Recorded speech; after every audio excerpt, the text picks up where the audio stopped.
escola a gente limpa, se um quebra, se um pinta a unha, a gente fala, hoje teve um sarau lá na escola que foi super legal, que eu não estava presente, super pena, né? Postamos o vídeo, assim, o pessoal limpando, e chegou alguns professores que foram estar contra, né? Porque a gente quer mostrar que não é uma bagunça, que a gente está mudando melhor do que a tia da limpeza, até porque nessa escola não tem funcionários.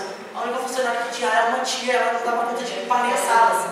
Ela só passava, limpava, arrumava as mesas quando dava para os alunos e ficava aquilo o período inteiro. A ocupação em si, elas acendem a favor porque é a única escola do bairro e ninguém quer que feche a escola. Eu tenho, por tradição, eu quero ver meu irmão voltando de estudo lá, quero ver meu irmão sim participando de grêmios, igual eu participei, entendeu? E movimentando a comunidade. Meu nome é Edmond Marcos Carter Miranda, eu sou trans, eu gosto, os outros me chamam de Joane.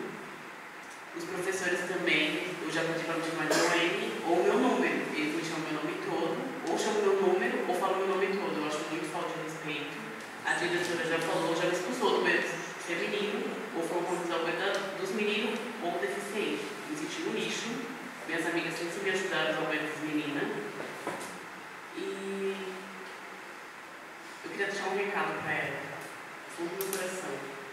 Que eu queria que ela conversasse comigo, que eu também sou um ser humano, que eu respeito ela fundo também do jeito que ela me tratou, mas também que a gente também está aqui na luta, querendo ser respeito, né? Uma semana antes da ocupação da Sapopemba, a gente foi lá fazer uma intervenção cultural, né? Mandar umas poesias e tal, e a gente levou um atabaque, né? E aí a diretora falou que lá não era pra ter essas coisas de macumba, né? E aí, pensar, né, que a diretora, quando a escola não estava ocupada, soltou uma coisa dessas, né? Não colaborou com o nosso evento. Na Sapopemba.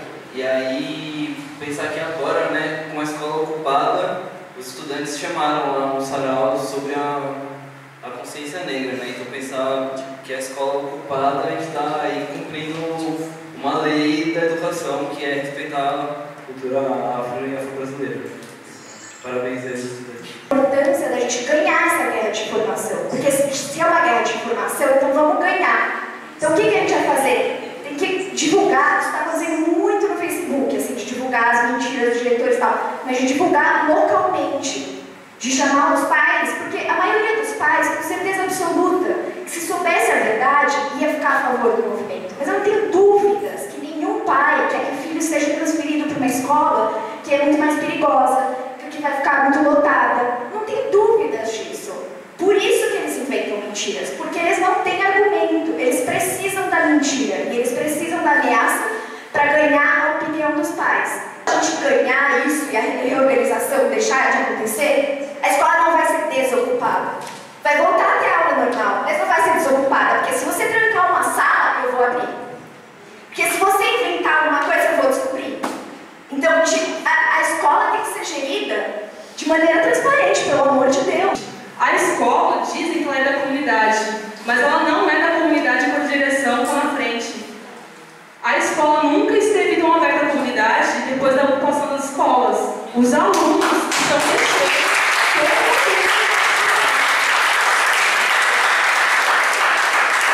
Então, assim, gente, continue. No sentido de fortalecer mesmo, é um momento de fortalecer as ocupações para manter o movimento pela base. Manter o movimento pela base para quê? Para depois, quando acabar a ocupação, vocês não ficarem isolados dentro da escola. Não. Para quando acabar a ocupação, vocês ser mais forte ainda e falar, agora não vai ter mais essa parada de vir aqui e falar, não, tira seu boné, não, você não vai entrar desse jeito, não, não é assim, não é assado. Não, caramba, a gente vai dialogar, vai discutir, debater e o que o coletivo entender como melhor, a gente vai construir. Eu acho que os pais teriam que estar juntos, teriam que estar participando para entender realmente o que está acontecendo. Por isso eu estou aqui hoje. Eu também sou estudante da FURS, eu faço EJA à noite, e eu tenho meu filho, que está fazendo a oitava série também, e também não quero que ele vá para outra escola que eu não aceite. Então eles estão assim, eles falaram que nós somos obrigados a fazer a matrícula dos nossos filhos no Chile. E eu não quero mandar meu filho no Chile, então eu estou aqui justamente por isso. O direito de de aceitar ou não. Entre tantas políticas públicas, do ponto de vista legal, a política educacional assegura a participação. Do ponto de vista pedagógico, participar do processo educativo é importante para os alunos e para as alunas.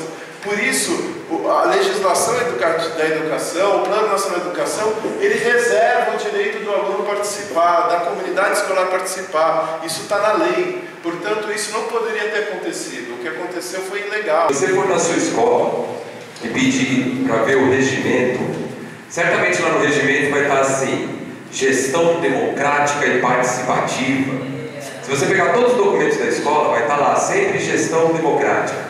Então, no papel, é muito fácil as pessoas colocarem uma gestão democrática, mas é difícil cumprir isso.